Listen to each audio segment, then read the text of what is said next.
Question to Mother.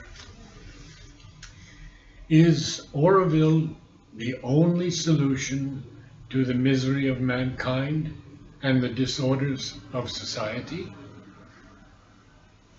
Mother answers, not the only solution.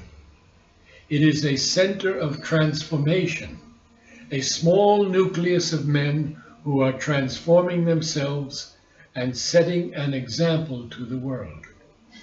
This is what Aurobindo hopes to be. As long as egoism and bad will exist in the world, a general transformation is impossible. So here she says it very clearly to us. The whole world is not going to be transformed because the supermental has descended into the earth.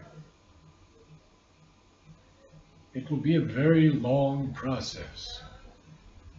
And it will begin with small groups like this, who have an aspiration for something higher, for something truer, for something purer. And then I read this last week, but I'll read it again because it's so important. The question is, especially in these politically charged days, what political organization do you want for Aurobindo? Mother, an amusing definition occurs to me: a divine anarchy. But the world will not understand. Men must become conscious of their psychic being and organize themselves spontaneously, without fixed rules and laws. That is the ideal. For this, one must be in contact with one's psychic being, one must be guided by it, and the ego's authority and influence must disappear. Strong words, but correct. Because when the ego is in control of our being, it wants to satisfy its desires. It has no reason to want a new world. It goes on happy or sad, feeling that it's king of everything, or the obverse of ego, it's nothing, because we are not nothing. The divine is within us, only he's screened, and often screened by many, many different veils. We can say the veil of family, the veil of upbringing, the veil of education, the veil of work. So many veils screen us. But in Aurobindo, we have an incredible opportunity, because Mother has instilled here the power of the divine grace. And if you go into the Matrimandir, you will feel it, just as you feel it when you go to the Samadhi in the ashram. So the ego has to go. And that is our work. That is really our work. But we cannot do it alone. Those of us who have tried have always failed. We can only do it with the help of the divine power, the divine grace. And if we offer it to the divine grace, then we have the force of the divine coming into us to dissolve the ego, slowly, because the process may take a number of lives. So what? We're on the right track. We found the path by being here. Even when we go back to our own countries, we carry Aurobindo, we carry the Mother's grace and force and Sri Aurobindo's calm and compassion with us. I had an Aurobindo friend who came to the US, and she said something very interesting. She said, you know, when I come out of Aurobindo and the ashram to my country, I seem to feel that I am an ambassador for the integral yoga. And when I come back to Aurobindo and the ashram, I'm a problem that has to be worked out.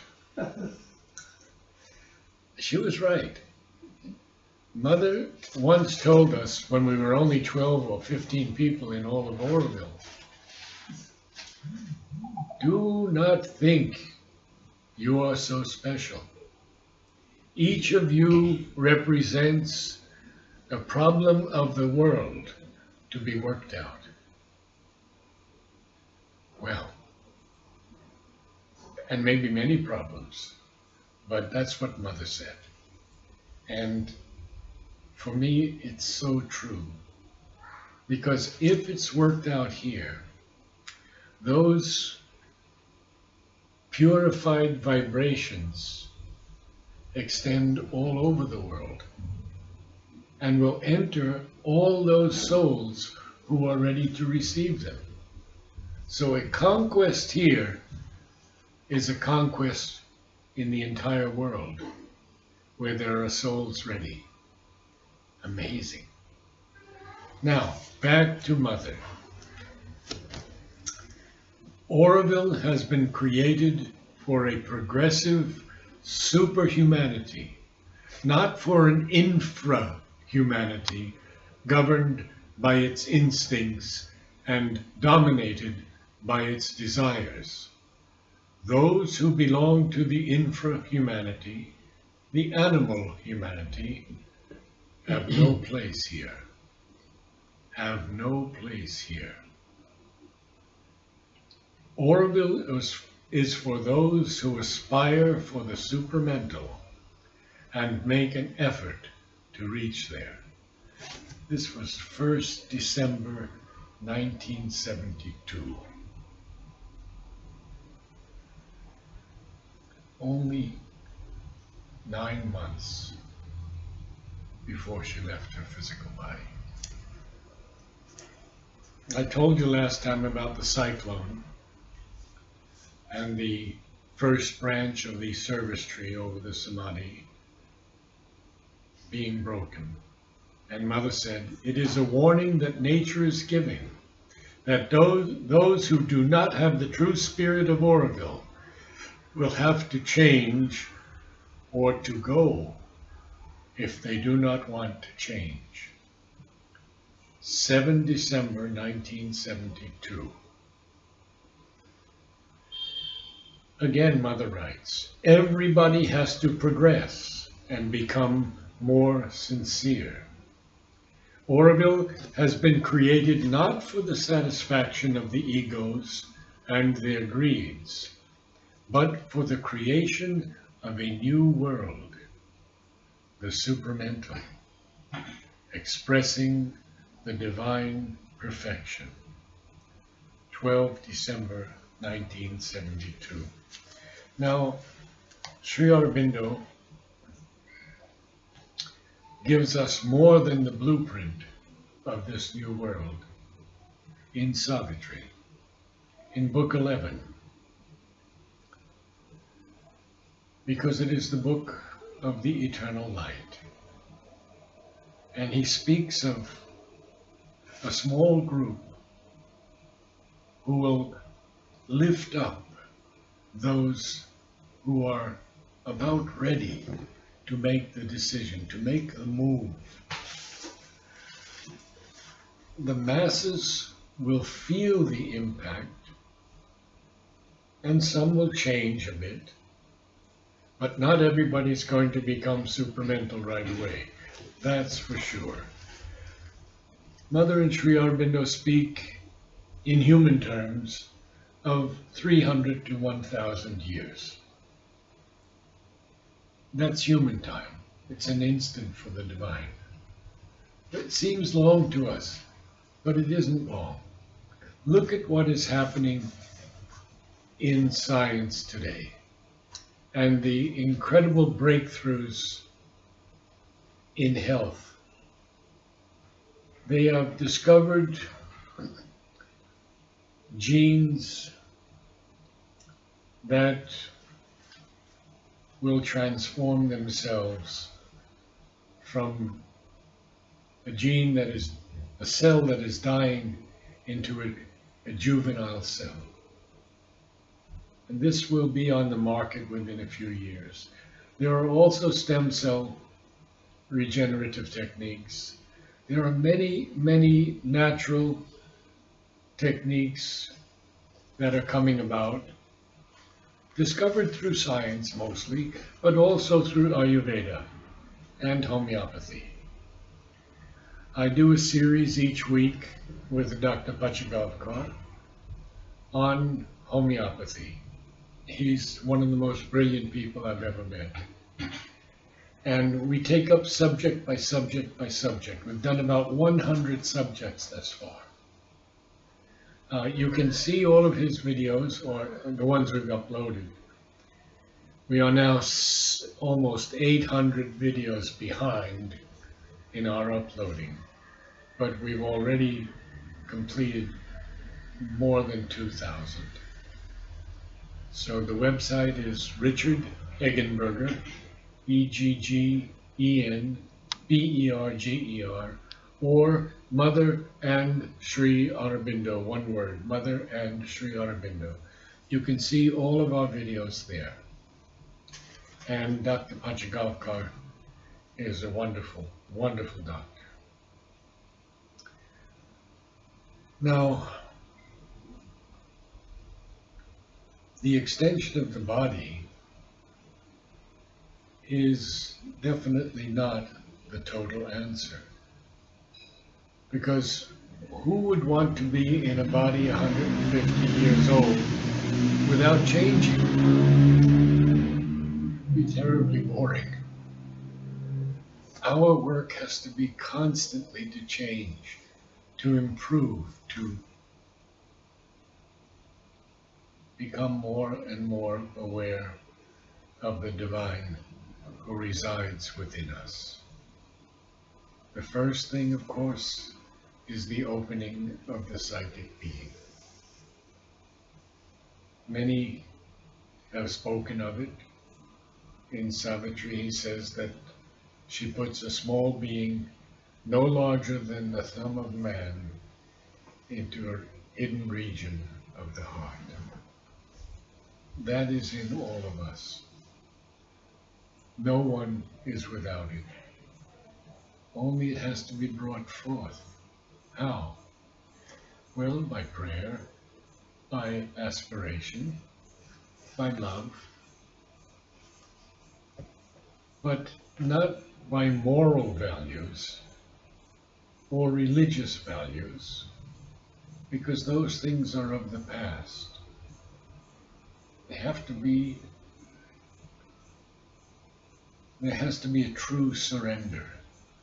And surrender is in the terms of not giving something up, but of giving oneself and becoming a greater being. Now, Mother says everybody has to progress and become more sincere. Now, Aurobindo has been created for a superhumanity, for those who want to surmount their ego and renounce all desire, to prepare themselves for receiving the supermind. They alone are true Aurobillians.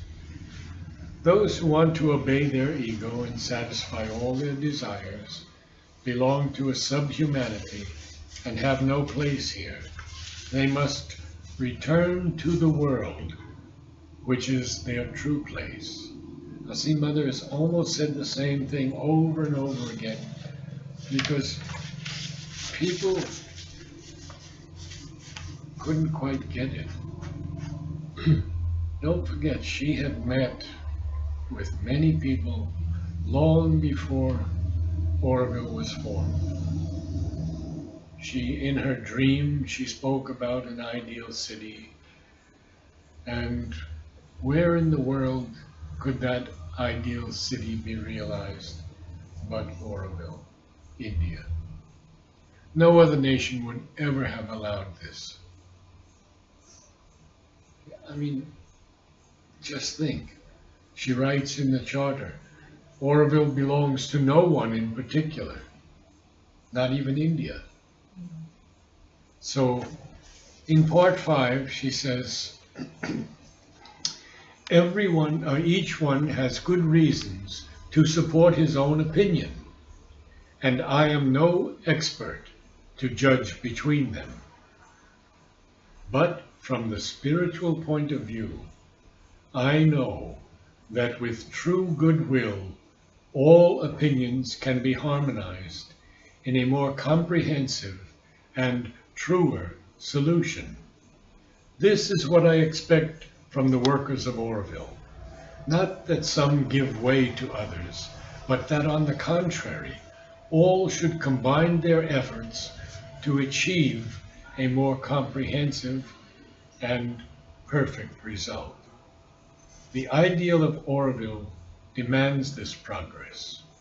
Don't you want to make it? Blessings. Now, this is, of course, one of the main problems we all have, is disagreements with each other. We argue, we fight. And Mother says when A is here and B is here, there can never be a solution on that level. One must rise to C. And that means, she says, if I can remember her words, that each one has to give up something of his opinion to rise to that next level. And the next one has to do that also. And then you're here and there's a harmony. And then if that harmony dissipates, then you have to do the same thing. This is Aurobindo's challenge right now, because there is so much dissension. My daughter is in one of the groups that has to make decisions for Aurobindo, and she faces this every day. Groups who want to assert their individuality, groups who want to say that we should have total freedom. But that freedom comes with a cost, because with that freedom also comes total responsibility. The only true freedom is the one obtained by union with the divine. One can unite with the divine only by mastering one's ego. Aurobindo wants to be the first realization of human unity based on the teaching of Sri Aurobindo, where men of all countries would be at home. This is a very interesting statement, because many who have come here know nothing at all about yoga. They've come to a Shangri-La,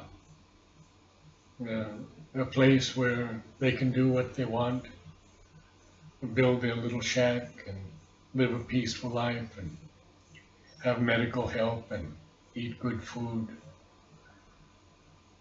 But if they don't know about yoga, Mother says, how will they stay here? It's very interesting. One does not have to immediately say, I'm following the integral yoga, because the integral yoga is not for everyone. It's a very difficult path.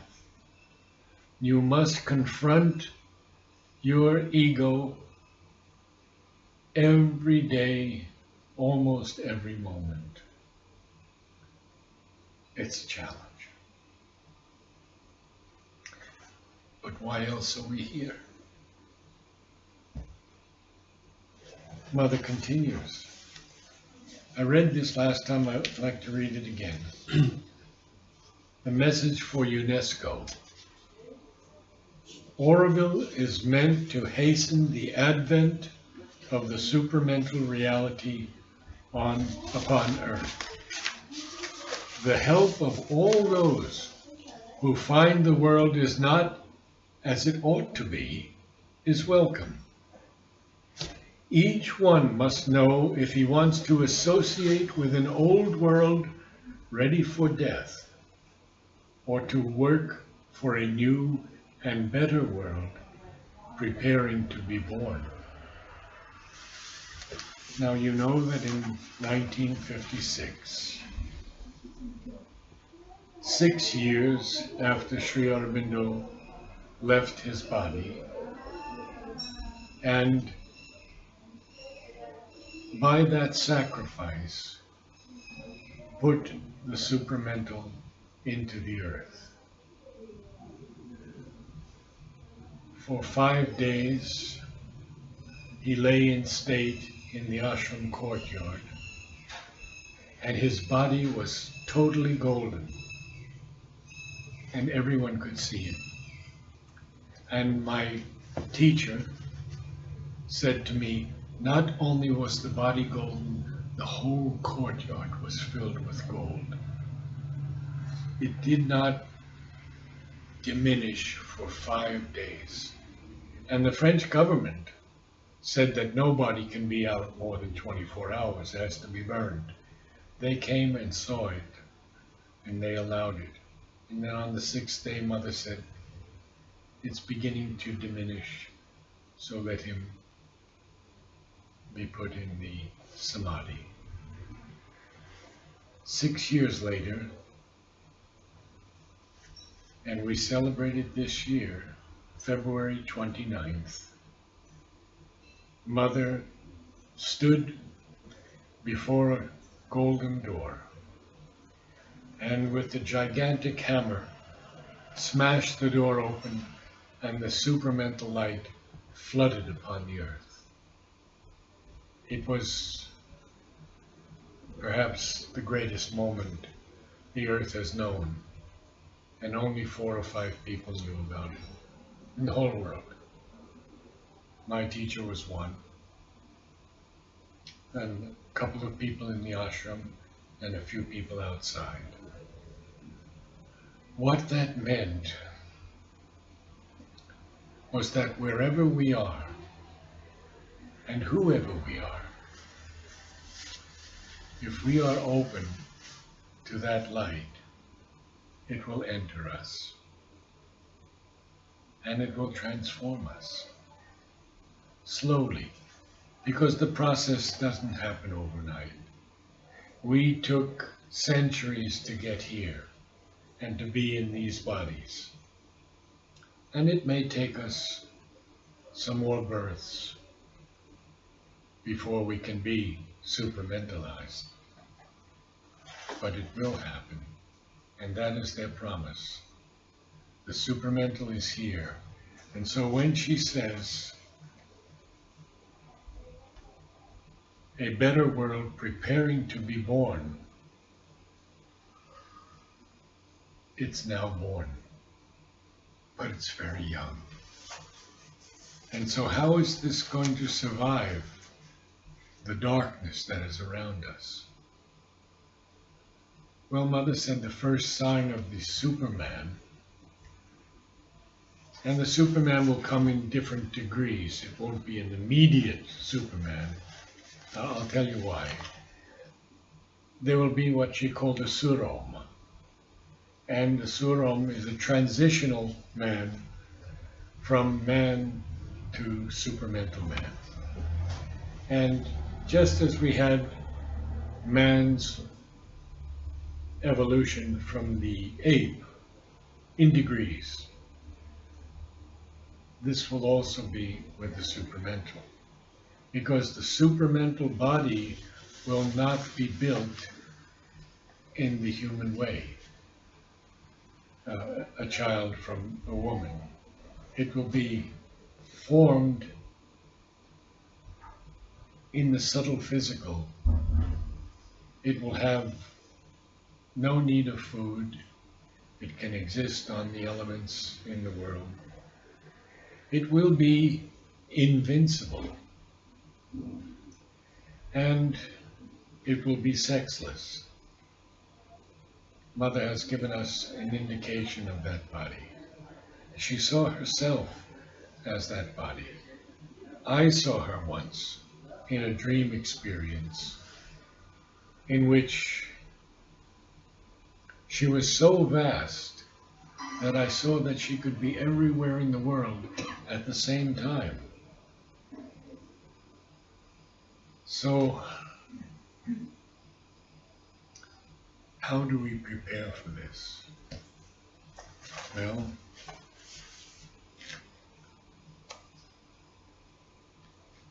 she says, the question is, many in Aurobindo say that an organized working is not desirable in Aurobindo. They are for spontaneous working. Mother, spontaneous work can be done only by a man of genius. Is there anyone claiming to be a genius? And then she says, in October 72, Aurobindo wants to shelter people happy to be in Aurobindo. Those who are dissatisfied ought to return to the world where they can do what they want and where there is a place for everybody. See, Mother is not negative. She's just saying it like it is. If this is not for you, there is a place for you in the world. No problem. But don't be in Aurobindo if you're not happy to be here, grateful to be here. For those who have been taken into Aurobindo on a wrong statement of theirs, there is only one solution. It is to cure in themselves all falsehood. That is to say, all that contradicts in their consciousness the presence of the divine. And then she goes on to say, the true spirit of Aurobindo is collaboration, and must be more and more so. Very important sentence. True collaboration paves the way to divinity. I feel that this feeling of collaboration has not yet come about in Aurobindo.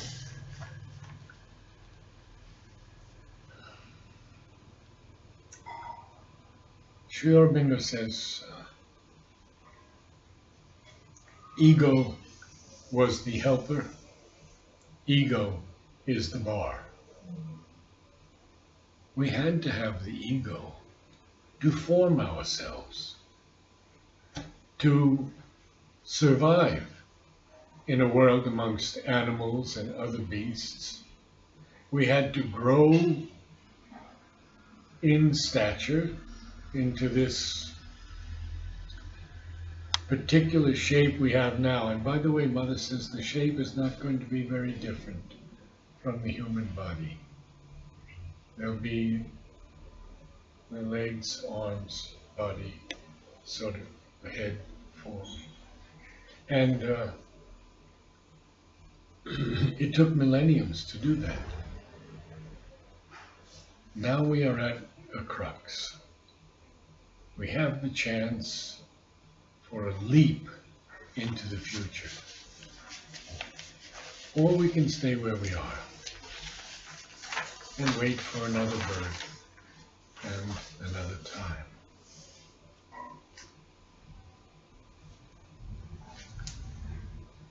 This written in November 1972, about a year before she left, is so important.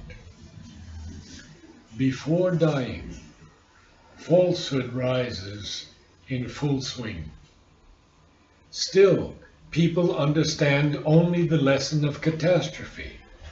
Will it have to come before they open their eyes to the truth? I ask an effort from all, so that it has not to be. It is only the truth that can save us. Truth in words, truth in action, truth in will, truth in feelings. It is a choice between serving the truth or being destroyed. We are going to see a lot of destruction.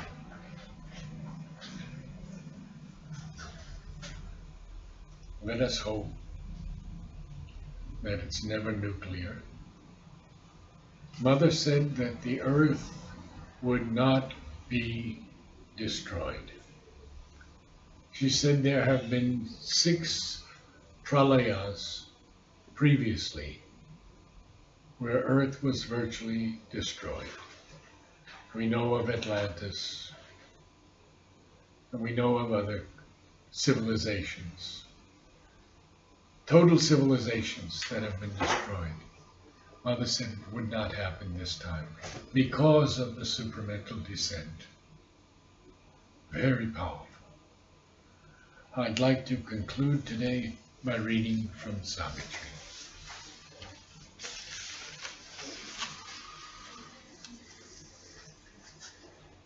Thank you, William. And I will read from Book 11.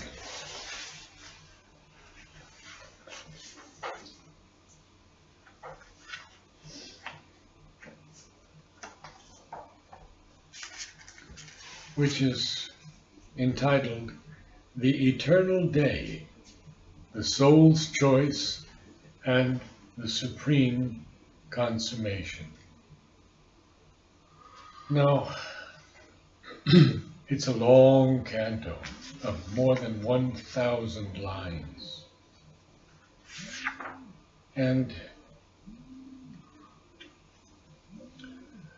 the divine speaks to Savitri. Now, Savitri has achieved what no one has ever done in the world before. She has defeated death and brought her husband back to the earth. This has never been achieved before. And there are many, many cantos that speak of this.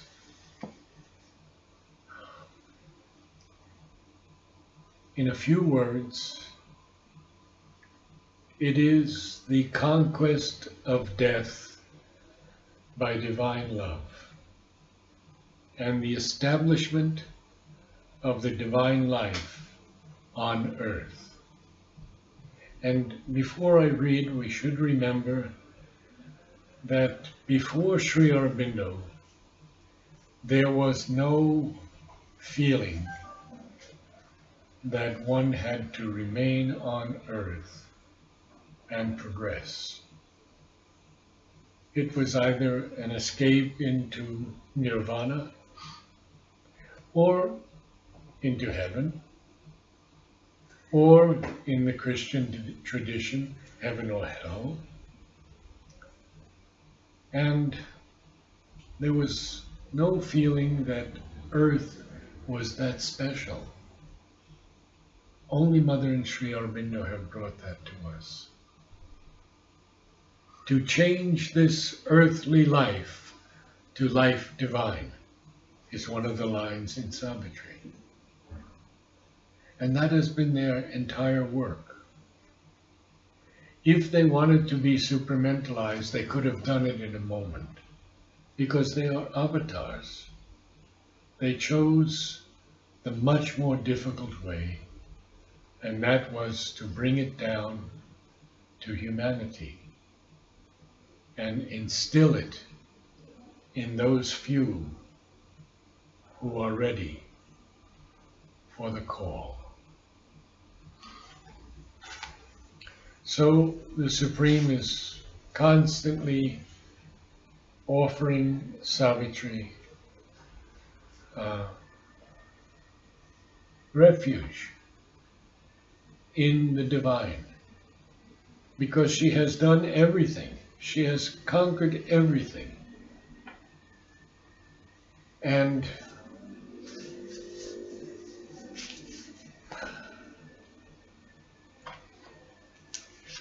in the end, the Lord says to her, "O beautiful body of the incarnate Word, thy thoughts are mine. I have spoken with thy voice. My will is thine. What thou hast chosen, I choose. All thou hast asked, I give to earth and men. All shall be written out in destiny's book. By my trustee of thought and plan and act, the executor of my will, eternal time. But since thou hast refused my maimless calm, and turned from my termless peace, in which is expunged the visage of space, and the shape of time is lost, and from happy extinction of thy separate self, in my uncompanioned lone eternity. For not for thee, the nameless, worldless naught, annihilation of thy living soul, and the end of thought, and hope, and life, and love, in the blank, measureless, unknowable. Because thou hast obeyed my timeless will, I lay my hands upon thy soul of flame. I lay my hands upon thy heart of love. I yoke thee to my power of work in time. Because thou hast obeyed my timeless will, because thou hast chosen to share earth's struggle and fate, and leaned in pity over earthbound men, and turned aside to help and yearned to save, I bind by thy heart's passion thy heart to mine, and lay my splendid yoke upon thy soul. Now will I do in thee my marvelous works." I could go on and on, but we are out of time. A few moments of concentration.